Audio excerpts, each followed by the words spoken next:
ꯑꯩꯈꯣꯏꯗꯤ ꯂꯣꯏꯁꯜꯂꯦ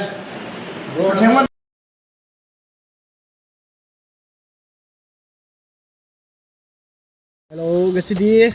ꯖꯤꯔꯤꯗ ꯅꯧꯅ ꯍꯥꯡꯕ ꯂꯩꯕꯥꯛ ꯂꯩ ꯐꯥꯁ ꯐꯨꯗꯇ ꯑꯝꯇ ꯆꯠꯂꯨꯈꯤꯒꯦ ꯅꯧꯅ ꯍꯥꯡꯉꯦꯅ ꯍꯥꯏ ꯃꯐꯝꯗꯣ ꯌꯦꯡꯊꯣꯛꯀꯦ ꯀꯃꯥꯏ ꯇꯧꯒꯦꯅ ꯃꯌꯥꯝꯗꯁꯨ ꯁꯦꯌꯔ ꯇꯧꯔꯛꯀꯦ ꯑꯗꯣ ꯂꯥꯛꯑꯒ ꯑꯗꯨꯝ ꯃꯌꯥꯝ ꯑꯦꯟꯖꯣꯏ ꯇꯧꯕ ꯌꯥꯅꯤ ꯃꯥꯏꯁꯦ ꯍꯣꯇꯦꯜꯁꯨ ꯑꯣꯏꯕꯅꯦ ꯂꯣꯗꯖ ꯑꯣꯏꯕꯅꯦ ꯐꯨꯗꯤꯡ ꯑꯦꯟ ꯂꯣꯗꯤꯡꯁꯨ ꯂꯩꯕꯅꯦꯕ ꯍꯧꯖꯤꯛ ꯂꯥꯛꯑꯒ ꯕꯤꯜꯗꯤꯡꯁꯦ ꯁꯤꯗ ꯂꯩꯔꯦ ꯃꯥꯒꯤ ꯂꯩꯕꯥꯛ ꯂꯩ ꯀꯦꯐꯦꯁꯤꯒꯤ ꯀꯩꯅꯣꯁꯦ ꯒ꯭ꯔꯥꯎꯟ ꯐ꯭ꯂꯣꯔꯁꯦ ꯑꯣꯏꯗꯣꯏꯅꯤ ꯃꯥꯏꯁꯦ ꯃꯥꯏ ꯊꯦꯠꯇ꯭ꯔꯤꯕꯣ ꯃꯥꯏꯁꯦ ꯀꯩꯅꯣ ꯁꯥꯏꯟꯕꯣꯔꯗ ꯍꯧꯖꯤꯛ ꯂꯩꯕꯥꯛ ꯂꯩ ꯐꯥꯁ ꯐꯨꯗꯇ ꯌꯧꯔꯦ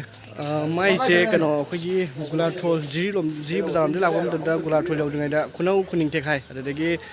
ꯁꯣꯝ ꯅꯥꯀꯜꯂꯣꯝꯗꯒꯤ ꯎꯁꯥꯊꯣꯜꯗꯒꯤ ꯂꯥꯛꯑꯒꯅ ꯏꯝꯐꯥꯜ ꯂꯣꯝꯗꯒꯤ ꯂꯥꯛꯑꯒꯅ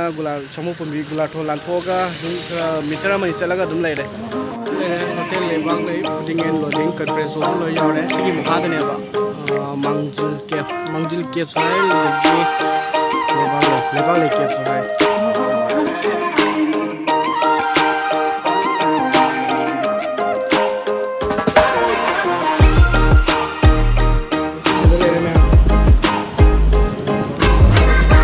चिकन थाली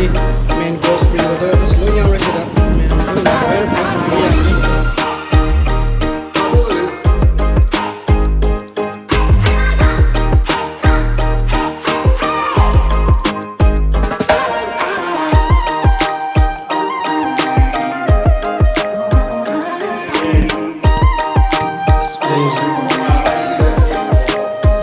आदमी मुझे चावड़े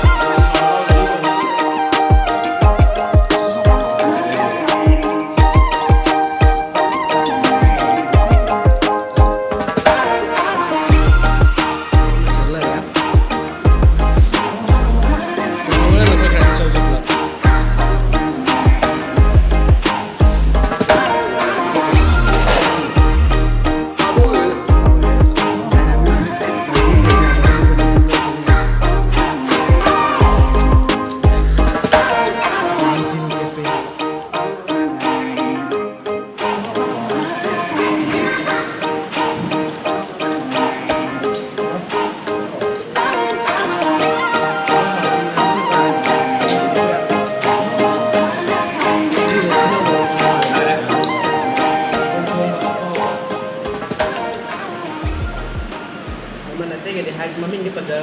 khi này sao bây giờ ông mình đang có cái nó không khá là thay gì vậy trên nhà đẹp á trên đó cái nó tôi cái bút gì hậu đẹp á cái dòng đẹp á nó khá là mua cái cái sinh rồi đấy một đợt lên này glass đó đại cái thế này sinh rồi thấy có hậu đâu mà này nó tàu nó lâu là xa rồi đấy gì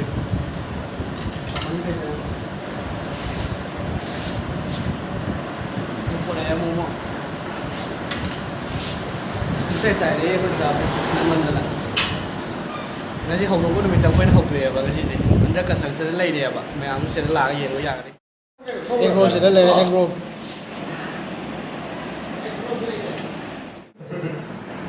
lúc qua mẹ nó sẽ là cái này em rồi đi mấy cái đấy sao ra được ấy test đâu vậy chưa có chưa có ấy vô còn mồi cái đi chăm nữa cái này lùi đấy sao vừa lùi đấy mày ăn sẽ là cái test của BBA đi phải tập phát